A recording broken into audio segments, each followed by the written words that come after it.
ஒரு முறையா இருமுறையா பல முறை பல பிறப்பெடுக்க வைத்தாய்.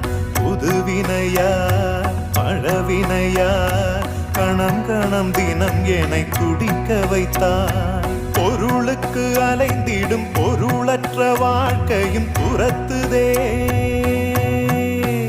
உன் அருள் அருள் அருள் என்று அலைகின்ற மனம் இன்று பிதற்றுதே.